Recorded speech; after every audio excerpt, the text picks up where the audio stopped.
A very warm welcome to News Now. You're just in time for another edition of News Now. Well, remember, we have so much lined up for you in our bulletin this afternoon. Remember, you can always interact with us on our social media handles indicated at the bottom of your screen. And with that said, my name is Dennis Otieno. I trust you're doing well. Welcome to the broadcast. Now, on to our top story this afternoon. Deputy President Rigathi Gachagua has said the main role of Kenyan envoys will henceforth be to market Kenya and ensure the country's business profile improves globally on top of other diplomatic duties. He has further said the Kenya Kwanza administration was reviewing the roles of the envoys so that 70% of their work will be promoting tea, coffee and horticultural products, among others. The DP said the ambassadors will be expected to submit monthly reports showing who they have met to market Kenyan products and what deals they had entered into.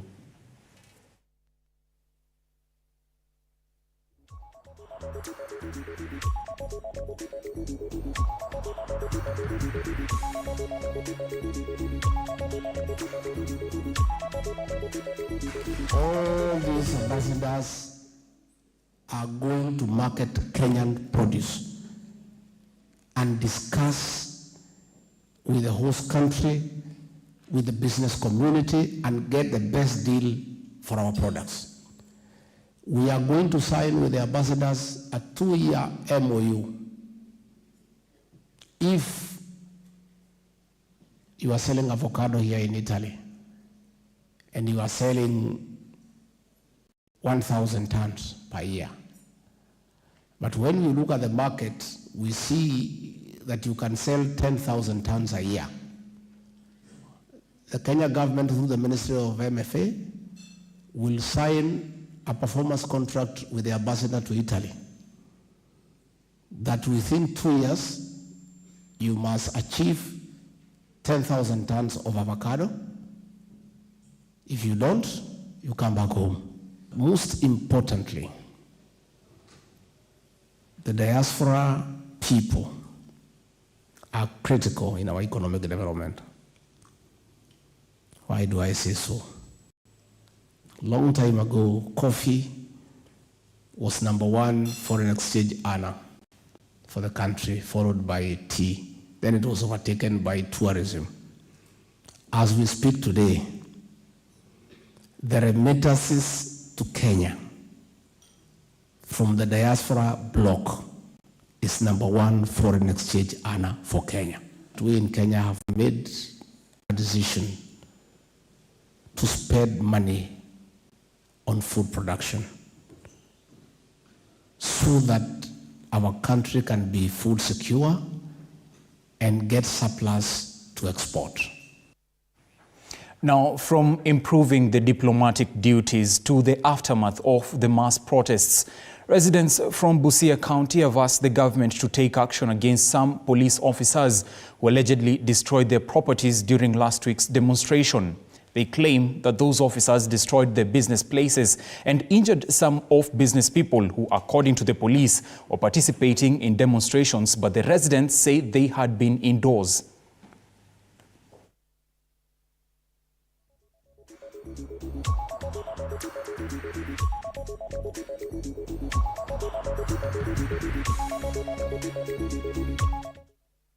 Maskari walivamia vyakula ambazo nilikuwa nimepika, ilikuwa ugali nyama, wakaanza kukula, wakavunja fridge, wakanywa soda ambazo zilikuwa nimeweka stock.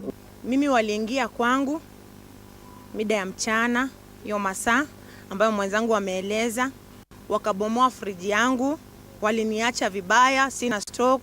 Nilikuwa nimepika chapati, zilikuwa hapo, wakakula chakula chote, kingine wakamwaga. Nikasikia hapo kwa kibanda yangu, ninauza kibanda pia. Nyanya hizi nasikia wanagonga, nilikuwa nachungulia. Hii walipiga na nyuma ya bunduki. Mimi nilikuwa nimejifungia ndani, lakini walipiga, ikabidi nitokee nyuma nitoroke. Sisi ni wananchi tu kama nyinyi viongozi. Na kama kweli kabisa mnaweza mkakuja kutufanyia sisi wananchi wa chini jinsi vile mlifanya siku ya Alhamisi, naona mwelekeo katika nchi yetu hii inakuwa ni mbaya. Meanwhile, Magistrate Francis Chambia has directed the OCS of Industrial Area Police Station to release the mobile phone of Embakasi East Member of Parliament Babu Owino and 6 co-accused persons once done with forensic investigations. This comes after Babu Owino, together with other accused persons, were charged with planning and organizing demonstrations. Among the accused, Bunge la Wananchi President Calvin Gaucho had complained to the court that the investigating officer slapped him and that he was assaulted during his arrest. The matter came up for mention today. Senior Principal Magistrate Esther Kimilu further directed the second accused person to file his complaint of assault in any police station within the Kilimani jurisdiction. The matter is to be mentioned on 3rd of August. Your Honor, on the issues of the mobile phones for the accused persons, the same are undergoing forensic examination. I understand from the IO who is before court that the phone of the first accused person should be available today, and the state undertakes to make available the mobile phones once forensic examination is done. Your Honor, with regard to the issue of the assault of the second accused person,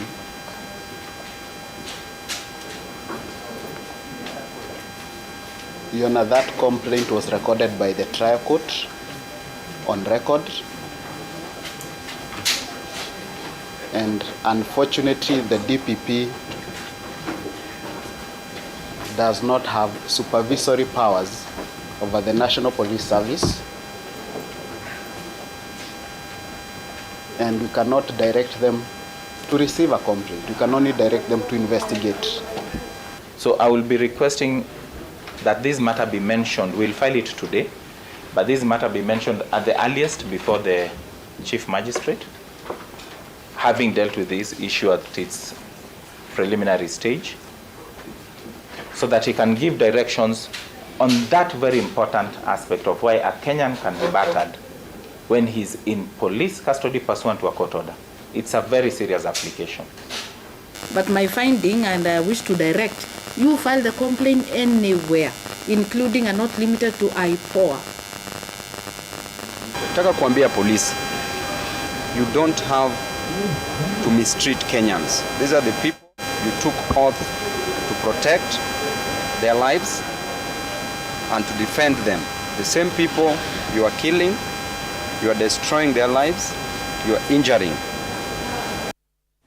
Now, from the corridors of justice to matters agriculture, where the county government of Nakuru is exploring partnerships with the state of Israel to facilitate the transfer of innovative agricultural technologies that will address food security and nutrition within the devolved unit by promoting the cultivation of spirulina, which is said to be used as a dietary supplement. Chichi Josephine tells us more. After holding a meeting with Israeli ambassador to Kenya, Mr. Michael Lotem, Nakuru Governor Susan Kika disclosed that her administration is working with the Middle East nation to promote cultivation of spirulina, which she said will be used as a supplement in early childhood development education school feeding program. Our meeting with Her Excellency Yahel Lotem, in that meeting, we explored ways through which the Israeli government can help complement this initiative, not only in terms of providing food for the ECD pupils, but to also help improve the dietary component of the program through farming of spirulina. We wish to incorporate this spirulina to be part of that diet. Through Israel's Engineers Without a Border, the embassy has initiated a spirulina cultivation program focusing on growing on pilot basis the protein-rich blue algae in Joro sub-county. Spirulina farming in Nakuru County is being undertaken on trial basis in schools in Joro sub-county.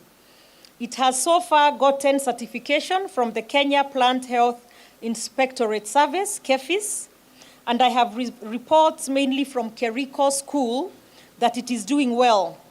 Our intention is to make it an essential element of meals in our ECD schools to treat malnutrition and improve the health of our children. The Engineers Without Borders, which is an Israeli NGO, working in different countries, but chose Nakuru to launch a pilot that can be a gateway to Kenya as a whole and beyond, and food security. While noting that the entrance of COVID-19 has exposed a global economic crisis, making the world food insecure, the Israel ambassador to Kenya said it was important for the two countries to strive to achieve food security through agricultural practices and modern technologies that do not adversely affect the environment and the climate. And all in all, I see a big change in the interest, but also in the concrete actions of Israeli companies in the last, saying from last October, September, I see a growing interest. Of course, the visit of the president in Israel gave a big boost. Soon we will launch here, we Israelis, but specifically a company called Granot, a big avocado project here, which will be, again, a way and a center for other companies, local companies, to grow and export. The discussions between the governor and the Israel ambassador also centered on digitizing the devolved unit health systems, training medical staff and upgrading and fitting medical laboratories with diagnostic equipment. Chichi Josephine, TV47. Here, like this pool. Quite an effective way of improving food security in Nakuru County. Thank you, Chichi Josephine, for that report. Now, moving on. St. Mary's Girls Secondary School, Tigio, in Limuru constituency, Kiambu County, has been closed indefinitely after a Saturday fire incident that razed down a dormitory, where more than 400 students were affected by the fire that burnt their belongings to ashes. According to Ndeia Sub-County Education Officer Karioki Mwangi, 3 girls have been arrested after officers from the Directorate of Criminal Investigation zeroed in on them, and they are being held at Tigoni Police Station. The area member of Parliament, John Chege Kirago, has said his office through NGCDF Emergency Kitty has set aside money that will assist parents to rebuild a modern dormitory and install CCTV cameras to tame such incidents and enhance security of the students. One dormitory was completely razed, and everything, the personal belongings of the students, the beds, everything was destroyed. Nothing was salvaged. So from the adjacent dorm, property was thrown out through the windows. So those who were there broke the window panes and tried to throw out what they could.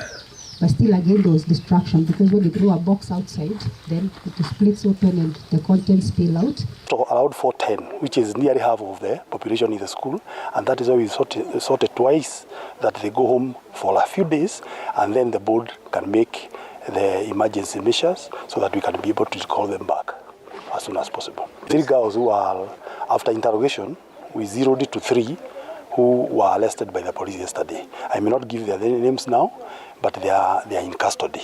In addition to the 250 mattresses, we will work with the school and the ministry to see how we can help this school continue with the teaching and particularly preparing Form 4 for exams. But also we'll also engage them to make sure that in this school there is proper surveillance through CCTVs so that we can watch on everything that happens in this school. Now, from the inferno at the St. Mary's Girls' School in Tigio, Limuru County, to matters improving universal health coverage. The government has been encouraged to offer support to private health facilities, which can be key enablers to the realization of the universal health coverage intentions. This, according to medical specialists in Mombasa, will promote decentralization of health by ensuring communities receive affordable wellness education at the village levels. While launching an outpatient clinic in Bamburi, Mombasa, the health specialists led by Dr. Saumu Salim have acknowledged that at least 75% of Kenyans receive their primary care from outpatient centers, lauding the county government for its efforts to support the same after it launched a social health insurance scheme. The private hospitals can support with a lot of wellness education for the citizens, because the UHC is around preventative care more than treatment. And once we have a good percentage of the population going for preventative care, I think that enables the government to achieve their UHC objective, and therefore the private sector, AAR healthcare in particular, is a key enabler to achieving that ambition. Ili kuweza kufanikisha UHC katika nchi yetu na katika hata kaunti yetu, inabidi tuweze kufanya kitu inaitwa investment katika healthcare. Inabidi tuingize zaidi. Pain and grief has engulfed Katendewa village in Kilifi County after 3 children who consumed mushrooms suspected to be poisonous died, while 7 were hospitalized at the Kilifi Referral Hospital with severe vomiting and general body malaise. According to a family member, Christine Furaha, the children went to harvest the mushrooms in the nearby bushes as usual and were assisted by their parents to prepare the dish. But the children started developing heartburns and visited local dispensaries and chemists before their conditions got critical, leading to deaths as others were rushed to hospital. Kilifi County Referral Hospital Medical Superintendent Dr. Malik Ul Ashar confirmed the passing away of the kids, adding that 2 of the hospitalized children are in critical condition in the high dependency unit. Friday afternoon, we received a call from one of our level 4 hospitals, which is Mombasa County Hospital, that there were some children that had presented with severe vomiting, and they needed to be managed at the referral facility. Well, we do apologize for that technical hitch, but may the souls of the bereaved rest in eternal peace and a quick recovery to the victims recovering from hospital. Now, moving on, Kibwezi West Member of Parliament Mwengi Mutuse has proposed a bill to the Budget and Appropriations Committee seeking adoption and operationalization of remuneration to village elders, appearing before the committee to present the cost, or rather to present the cost implications of the bill. Mutuse proposed 7,000 shillings monthly package for the village elders spread across 9,045 sub-locations in the country. Each of the sub-location under an assistant chief will have 5 village units. The Kibwezi legislator suggested an allowance-based remunerative arrangement that so that the elders who are beyond retirement age but still very useful are not disadvantaged. This is an area where SRC needs to actually get into. Mheshimiwa Mule has talked about the issue of duplication of roles. At the county level, county government have what we call ward reps. We have our chiefs. I think they would be the equivalent of our chief. Then we have village elders. I am telling you, the salary of a ward rep is double or even more than that of a chief.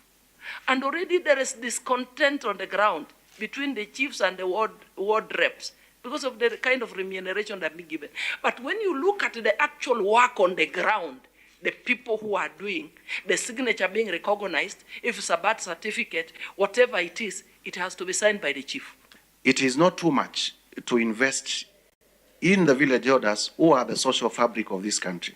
If the country tears apart, the loss is too much to fathom. And therefore, I want to request the Budget and Appropriation Committee, when you retreat, to make your report. Just like you have stated, if you could adopt our option number 2, where these village elders will be meeting once every week, and they earn 1,000 shillings for each of those meetings.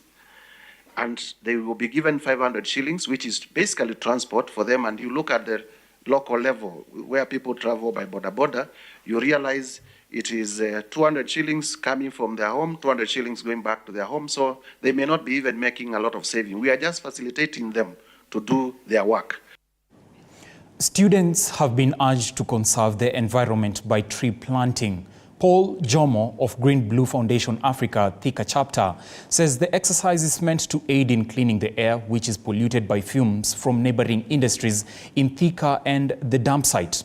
While speaking during a tree planting session at Kimuchu Secondary School, he has reiterated on the importance of teaching the young people the importance of conserving the environment and achieving a better environment, hence combating climate change.